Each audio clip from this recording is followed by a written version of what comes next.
મિત્રો આપણે lecture number 3 પહેલા ચેપ્ટરનું લેક્ચર નંબર 3 એમાં આપણે ઉદાહરણ નંબર 5 આવ્યા હતા.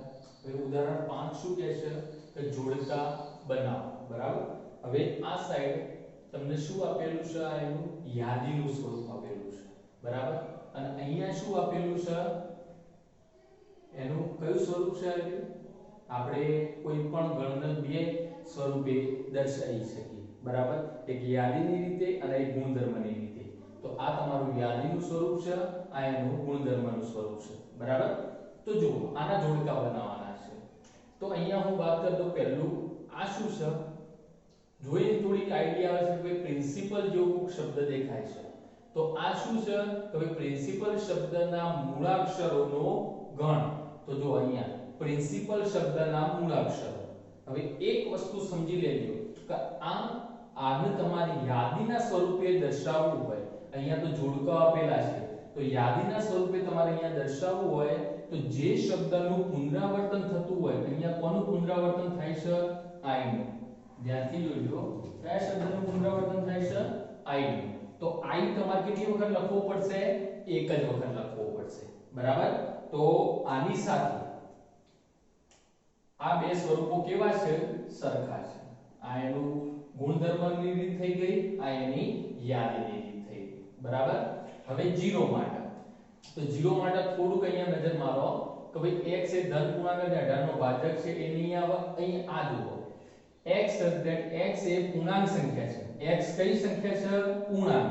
અને કઈ સંખ્યા લેવાની? તો x2 + 1 = 1. તો જો x2 + 1 = 1. એક પેલી બાર લઈ લો તો x2 = 0 થશે. તો x = 0 નું વર્ગમૂળ, વર્ગ દૂર કરો એટલે સામે શું થશે? વર્ગમૂળ થશે એટલે 0. તો એક જ અવયવ આવ્યો x = 0. તો આ નું ગુણધર્મની રીત કઈ થશે? આ થશે. બરાબર. એના પછી ચલો આ 1 2 3 6 9 અને 18. હવે આમાં x એ પૂર્ણાંક છે અને x2 - 9 = 0. અને બીજું અહીંયા x એ ધન પૂર્ણાંક છે અને 18 નો ભાજક છે.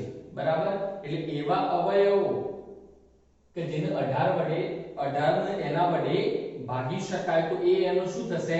ભાજક થશે. તો જો 1, તો 1 ને 18 વડે ભાગી શકાય, 2 ને બી ભાગી શકાય, 3 ને ભાગી શકાય, 6 9 18 બધાને 18 વડે ભાગી શકાય. તો આ શું થશે? આ એનું ગુણધર્મની રીત થઈ જશે. બરાબર. અને આમાં જુઓ, x such that x એ પૂર્ણાંક છે અને x2 - 9 = 0 છે.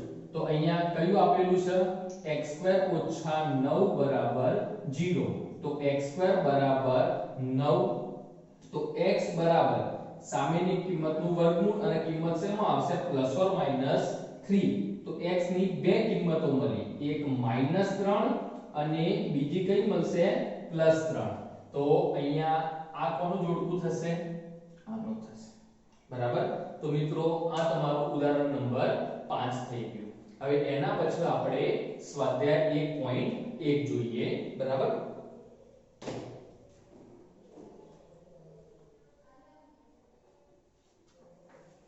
જો મિત્રો આમાં તમને એક જ વસ્તુ કીધેલી છે કે નીચેનામાંથી કયા સમૂહ ગણ દર્શાવે છે? તમારો જવાબ ચકાસો. તમારા મિત્રો આમાં પહેલા બુક તમારે ખુલ્લી રાખવાની છે. બરાબર. તો પહેલો છે કે ભાઈ જેથી શરૂ થતા અંગ્રેજી કેલેન્ડરના વર્ષના તમામ મહિનાઓનો સમૂહ. બરાબર. જેથી શરૂ થતા અંગ્રેજી મહિનાના તમામ મહિનાઓનો સમૂહ. તો જો ગણ એ નિશ્ચિત સંખ્યા દર્શાવે છે. પહેલા તો આ સમજી લેજો. ગણ શું દર્શાવે છે? ગણ એ એક નિશ્ચિત સંખ્યા દર્શાવે છે. ગણમાં લખવાની જે બી સંખ્યા હોય કેવી હોય? નિશ્ચિત હોય. બરાબર. તો એક વસ્તુ તો આપણો ખ્યાલ છે ભાઈ ટોટલ આપણે જે આપણા અંગ્રેજી મૂળાક્ષરો, અંગ્રેજી મહિનાઓ કેટલા? 12. એમાં જેથી શરૂ થતા હોય તો જાન્યુઆરી એક આવશે, બીજો ફેબ્રુઆરી ની આવે, માર્ચ નહીં આવે, એપ્રિલ, મે, જૂન એટલે પહેલો જાન્યુઆરી, જૂન, જુલાઈ, ઓગસ્ટ નહીં આવે, સપ્ટેમ્બર, ઓક્ટોબર, નવેમ્બર અને ડિસેમ્બર. તો કેટલા મહિના આવશે? 3 મહિના. જૂન, જુલાઈ અને જાન્યુઆરી. બરાબર. જેથી શરૂ થતા 3 મહિનાઓ કયા કયા થશે? જૂન, જાન્યુઆરી, જૂન અને જુલાઈ. આ 3 મહિનાઓ થશે. બરાબર. તો આ 3 મહિનાને તમે આ એક સંખ્યા કેવી થઈ ગઈ? નિશ્ચિત. તો આને તમે ગણ સ્વરૂપે દર્શાવી શકો. બરાબર. તો પહેલામાં શું આવશે કે ભાઈ ગણ સ્વરૂપે નીચેનામાંથી કયા સમૂહ ગણ દર્શાવે છે? તો આ સમૂહ ગણ દર્શાવે છે કારણ કે આમાં આપેલા જે એના ઘટકો છે એ ઘટકો કેવા છે? સુનિશ્ચિત છે. એની સંખ્યા કેવી છે? નિશ્ચિત છે. ક્લિયર? બીજો એમાં જુઓ, ભારતના 10 અતિ પ્રતિભાશાળી લેખકોનો સમૂહ. બરાબર. હવે આ સંખ્યા નિશ્ચિત ના હોય. ભલે તમને 10 જ કીધું પણ લેખક તો લેખકની હોશિયારી દરેક બાબતમાં જુદી જુદી હોય.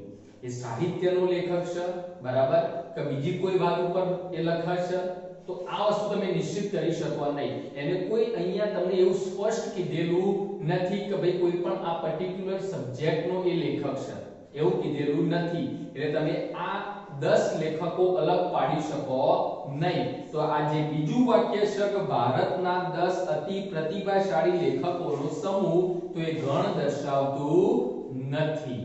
ક્લિયર છે? ઓકે. ત્રીજો છે દુનિયાના ક્રિકેટના ઉત્તમ 11 બેટ્સમેનોની યાદી. બરાબર. હવે તમને શું કીધું છે કે આખા દુનિયાના 11 ઉત્તમ બેટ્સમેનો. તો આ ભી તમે નક્કી ના કરી શકો. કેમ? કે તમને એવું કોઈ પર્ટિક્યુલર કીધું નથી કે ભાઈ ટેસ્ટમાં સારો બેટ્સમેન છે, વનડે માં સારો બેટ્સમેન છે કે ટી20 માં સારો બેટ્સમેન છે. તમને એવું કીધું નથી ભાઈ જે હાર્ડ હિટિંગ કરતો હોય, બરાબર, એ બેટ્સમેનો તમારે ઉત્તમ બતાવવા, કે જે સ્લો રમતો હોય, બરાબર, લોબા ટાઈમ સુધી રમે જતો હોય, એ બેટ્સમેન ઉત્તમ બતાવો. આવું કઈ અહીંયા ડિસ્પ્લે કરેલું નથી. તો આ ત્રીજું વાક્ય પણ તમારું ગણ દર્શાવશે નહીં. ક્લિયર છે? ઓકે. ચલો એના પછી ચોથો, તમારા વર્ગના બધા જ છોકરાઓનો સમૂહ. તો આપણા વર્ગના, હવે આપણા વર્ગના છોકરાઓ આપણે જાણીએ, બરાબર. ધારો કે આપણા ક્લાસમાં 60 ની સંખ્યા હોય, બરાબર. એ 60 ની સંખ્યામાં 40 છોકરા હોય, 20 છોકરીઓ હોય. તો આપણો એ સંખ્યા ફિક્સ જ મતલબ ભાઈ આપણા વર્ગમાં કેટલા છોકરા છે એ સંખ્યા આપણે કહી શકીએ ભાઈ મારા વર્ગમાં આટલા છોકરા છે. તો આને તમે ગણ તરીકે દર્શાવી શકો. ક્લિયર છે? ઓકે. તો અહીંયા હું તમને આન્સરમાં લખી દઉં કે પહેલો નો જવાબ શું દર્શાવશે? ગણ દર્શાવે છે. બીજામાં ગણ દર્શાવતું નથી. બરાબર. ત્રીજો ગણ દર્શાવતું નથી. બરાબર. ચોથો ગણ દર્શાવે છે. બરાબર. અને એના પછી પાંચમો. ચલો પાંચમો શું કહે છે? 100 થી નાની બધી જ પ્રાકૃતિક સંખ્યાઓનો સમૂહ. બરાબર. હવે પ્રાકૃતિક સંખ્યાઓ એટલે કેપિટલ N. તો 100 થી નાની તો બધી સંખ્યાઓ આપણે લખી શકીએ ગણમાં. બરાબર. એમાં કોણ કોણ આવશે? 1 2 3 4 5 1 2 3 અપ ટુ કેટલા સુધી? 99 સુધી આવશે. બરાબર. તો આને તમે ગણના સ્વરૂપે દર્શાવી શકો. બરાબર. કેમ કે સુનિશ્ચિત ઘટકો છે આમાં. તો પાંચમામાં પણ શું થશે કે ભાઈ ગણ દર્શાવે છે. બરાબર. એના પછી છઠ્ઠો નંબર.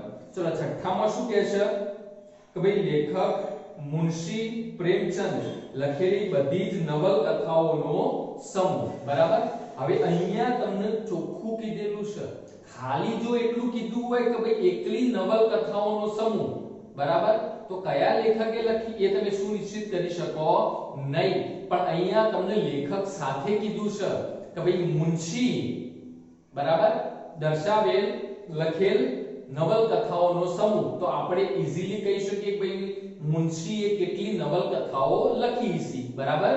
તો છઠ્ઠા પણ ગણ દર્શાવે છે. બરાબર. એના પછી સાતમો નંબર, ચલો સાતમો નંબર શું કહે છે? બધા જ યુગ્મ પૂર્ણાંકોનો સમૂહ.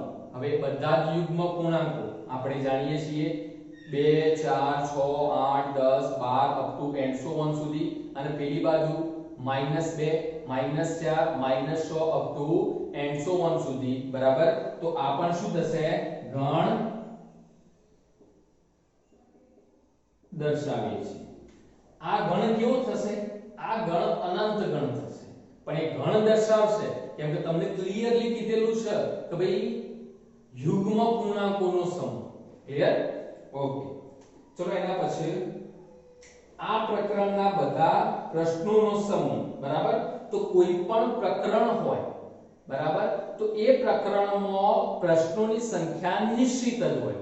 ધારો કે આપણે પહેલું જ આપણા ચેપ્ટરની વાત કરીએ તો પહેલું જ ચેપ્ટર આપણે ગણ લઈ લઈએ તો ગણમાં હું તમને એમ કહું કે ભાઈ ટોટલ કેટલા દાખલા આપેલા છે, તો તમે આરામથી કહી શકો કે ના ભાઈ ગણમાં આટલા દાખલા આપેલા છે.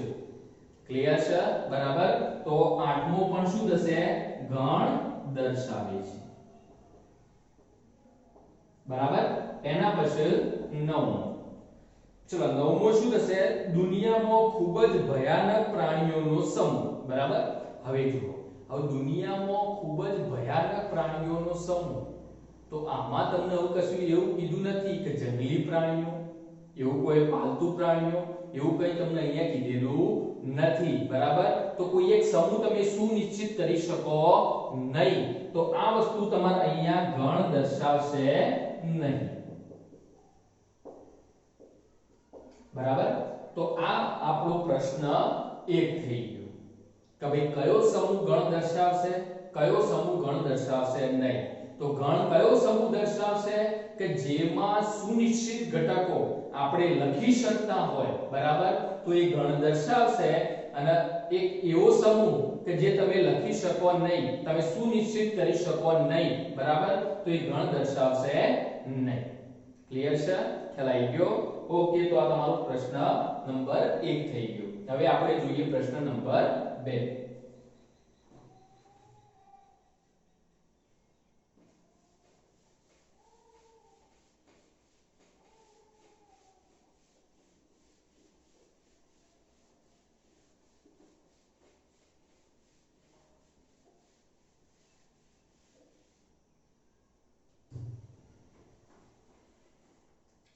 પ્રશ્ન નંબર 2, એમાં a બરાબર તમને આપેલું છે કે ભાઈ 1 2 3 4 5 અને 6 સુધી, બરાબર. ખાલી જગ્યામાં તમારે બિલોંગ્સ ટુ કાં તો નોટ બિલોંગ્સ ટુ પૂરવાના છે. એમાં પહેલી છે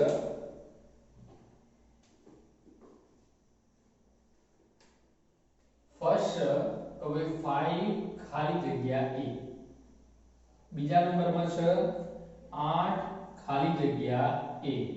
ત્રીજા નંબરમાં છે 0 ખાલી જગ્યા a, બરાબર. ચોથા નંબરમાં છે 4 ખાલી જગ્યા a. પાંચમા નંબરમાં છે 2 ખાલી જગ્યા a. છઠ્ઠા નંબરમાં છે 10 ખાલી જગ્યા a, બરાબર. તો જો અહીંયા આપણે કાલે વાત કરી હતી કે ભાઈ આ બે બિલોંગ્સ ટુ અને નોટ બિલોંગ્સ ટુ ક્યારે વપરાશે. તો બિલોંગ્સ ટુ ક્યારે વપરાશે? તો કોઈ ઘટક ગણમાં હોય, બરાબર, તો એ દર્શાવવા માટે બિલોંગ્સ ટુ નો ઉપયોગ થશે, અને કોઈ ઘટક ગણમાં ના હોય એ દર્શાવવા માટે નોટ બિલોંગ્સ ટુ નો ઉપયોગ થશે, બરાબર. તો ચલો 5, તો ભાઈ 5 એ ગણમાં આવેલા છે, તો અહીંયા શું લખાશે? 5 belongs to a લખાશે, બરાબર. 8, તો 8 આ ગણમાં આવેલા નથી, તો અહીંયા શું લખાશે? 5 8 not belongs to a થશે, બરાબર. 0, તો 0 આ ગણમાં આવેલા નથી, તો 0 not belongs to a થશે. અને 4, તો 4 એ આ ગણમાં આવેલા છે, તો 4 belongs to a થશે. હવે 2, તો 2 પણ આ ગણમાં આવેલા છે, તો 2 belongs to a થશે. અને 10, તો 10 આ ગણમાં આવેલા નથી, તો 10 not belongs to A થશે. ક્લિયર છે? ખ્યાલ આવી ગયો? તો આ તમારો પ્રશ્ન નંબર 2 હતો. બરાબર? હવે એના પછી પ્રશ્ન નંબર 3 છે. શું કહે છે? યાદીની રીતે લખો. નીચે ગુણધર્મની રીત તમને આપી છે, તમારે કઈ રીતે લખવાનું છે? યાદીની રીતે લખો. બરાબર? હવે પહેલો પ્રશ્ન છે તમારો, a બરાબર x such that x a પૂર્ણાંક છે અને -3 less than x less than 7 આપેલું છે. બરાબર? તો આ તમારી કઈ રીત આપેલી છે? ગુણધર્મની રીત. હવે આને આપણે યાદીની રીતે લખીએ, તો તમારી યાદીની રીત શું થશે? તો યાદીની રીત, તો એમાં શું લખાશે? a બરાબર, ધ્યાન આપજો, હવે x ની કિંમત શું લેવાની છે? પૂર્ણાંક.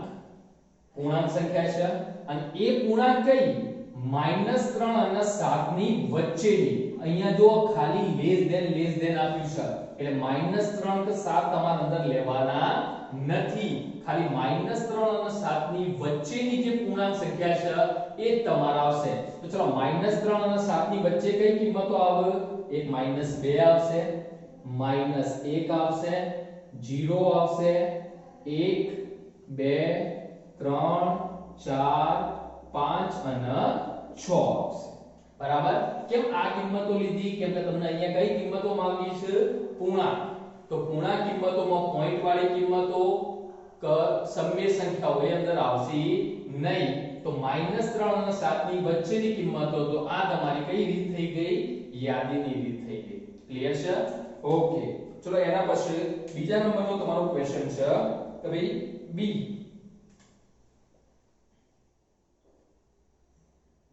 b બરાબર x such that x એ 6 કરતો નાની પ્રાકૃતિક સંખ્યા છે.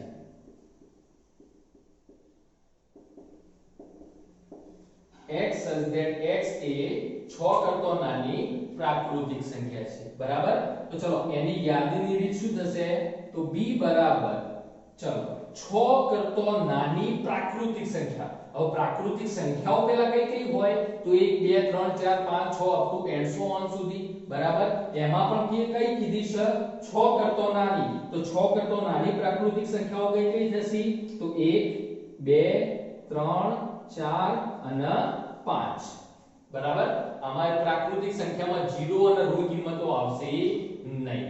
ક્લિયર છે? તો આ તમારું કયું સ્વરૂપ થઈ ગયું? આનું યાદીનું સ્વરૂપ થઈ ગયું. બરાબર? હવે એના પછી ત્રીજો નંબર છે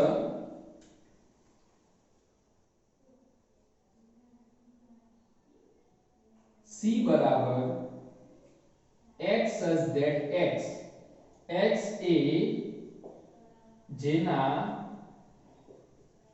અંકોનો સરવાળો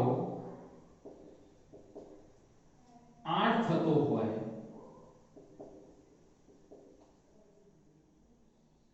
તેવી બે અંકોની સંખ્યા છે. જો ધ્યાન આપો. હવે અહીંયા શું કીધેલું છે કે ભાઈ x such that x એ જેના અંકોનો સરવાળો કેટલો થતો હોય? 8 થતો હોય. બરાબર? તેવી બે અંકોની સંખ્યા છે. બરાબર? હવે આને તમારે કયા સ્વરૂપમાં દર્શાવવાનું છે? યાદીના સ્વરૂપે દર્શાવવાનું છે. બરાબર? તો ચલો બે અંકોની એવી કઈ સંખ્યા હશે કે જેનો સરવાળો કેટલો થતો હોય? 8 થતો હોય. ધ્યાનથી સાંભળજો. અહીંયા કોઈ જગ્યાએ એવું કંઈ આપેલું નથી કોઈ પ્રાકૃતિક સંખ્યા લેવાની છે કે સમય સંખ્યા લેવાની છે. ક્લિયર છે? ખ્યાલ આવી ગયો? તો અહીંયા શું થશે? કોઈ x such that x એ જેના અંકોનો સરવાળો 8 થતો હોય તેવી બે અંકોની સંખ્યા છે. તો કઈ કઈ સંખ્યાઓ આવશે તો એનું યાદીની રીત આપણે લખીએ તો c બરાબર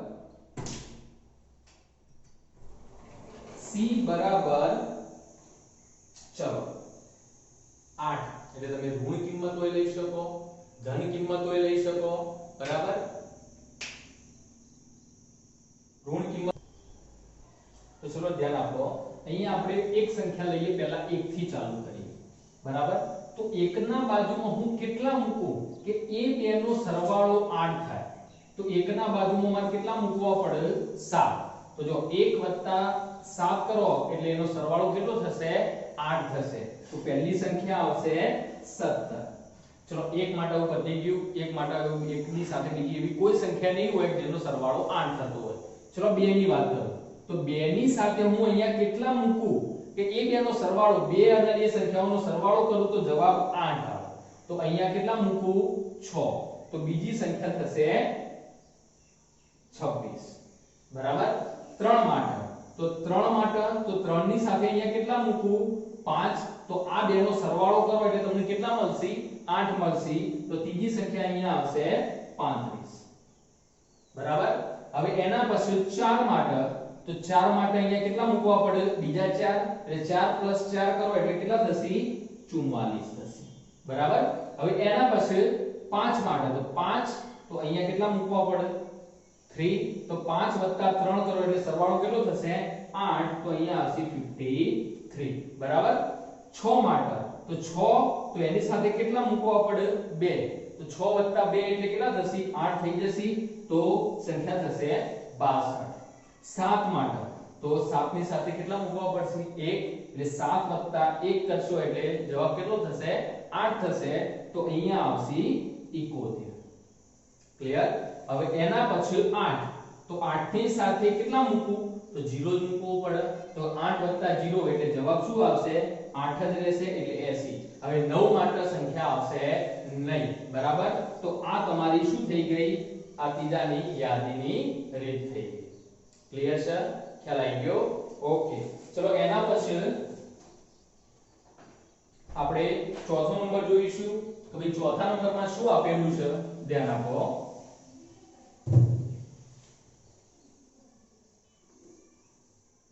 x such that x એ 60 નો ધન અવયવ હોય તેવી અવિભાજ્ય સંખ્યા છે ચોથો નંબર શું કહે છે તો ભાઈ d બરાબર x such that x એ 60 નો શું હોય ધન અવયવ હોય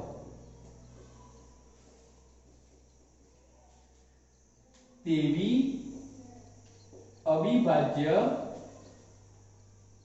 સંખ્યા છે ચલો 60 ના અવયવો પહેલા પાડી દેવાના બરાબર એ 60 ના અવયવોમાં કયા અવયવો તમારે લેવાના અવિભાજ્ય સંખ્યા હોય શું કીધું છે ભાઈ x એ 60 નો ધન અવયવ હોય તેવી અવિભાજ્ય સંખ્યા છે બરાબર તો 60 ના અવયવો જો આપણે પાડીએ તો શું થશે 60 એ તો અહીંયા 2 30 2 15 ચલો 3 એ 5 અને 5 એ 1 બરાબર અવિભાજ્ય સંખ્યા એટલે તો અવિભાજ્ય સંખ્યા કોને કહેવાય કે જેના બે અવયવો હોય એક એ સંખ્યા પોતે અને બીજો એક બરાબર તો એ સંખ્યાને અવિભાજ્ય સંખ્યા કહેવાશે ચલો 60 ના અવયવો કયા કયા આયા તો 1 2 3 અને 5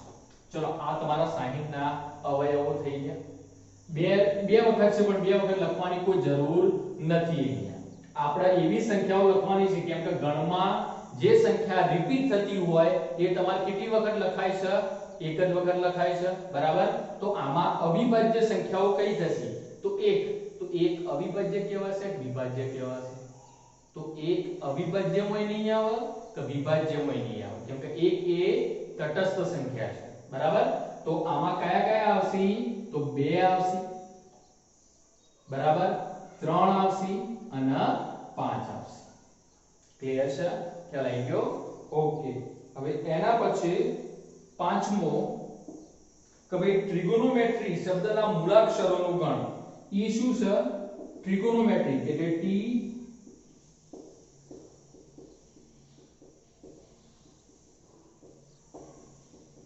આના મૂળાક્ષરોનો ગણ. તો ઈ માં શું શું આવશે? તો ભાઈ જે અક્ષર રિપીટ થતો હશે એ એક જ વખત લખવાનું. તો આમાં જો કોઈ અક્ષર રિપીટ થાય છે, હા ઓ બે વખત થાય છે એટલે તમારે લખવાનું કેટલી વખત? એક જ વખત લખવાનું. ટી બે વખત રિપીટ થાય છે એટલે ટી એ કેટલી વખત લખવાનો? એક જ વખત લખવાનો. બીજો કોઈ અક્ષર રિપીટ થાય છે આમાં? આર. આર બે વખત આવે છે એટલે તમારે એક વખત લખવાનો. એટલે જો ટી આર આઈ જી ઓ એમ, બરાબર. ઓ આવી ગયો, એમ ઈ, ટી અને આર આવી ગયો અને લાસ્ટમાં વાય. તો આ તમારું શું થઈ ગયું? યાદીનું સ્વરૂપ થઈ ગયું. ક્લિયર? હવે એના પછી લાસ્ટ, ચલો 6 નંબર શું આપેલું છે? બેટર શબ્દના મૂળાક્ષરોનો ગણ. તો F બરાબર બેટર એટલે B E double T E R, આના મૂળાક્ષરોનો ગણ. તો આમાં ફરીથી જો E બે વખત થાય છે એટલે એક જ વખત લખવાનો અને T બે વખત થાય છે. તો F બરાબર B E T અને R. તો આ એનું શું થઈ ગયું? યાદીનું સ્વરૂપ થઈ ગયું. બરાબર. તો આ લેક્ચરમાં આપણે આટલા સુધી રાખીશું. ક્લિયર? Thank you.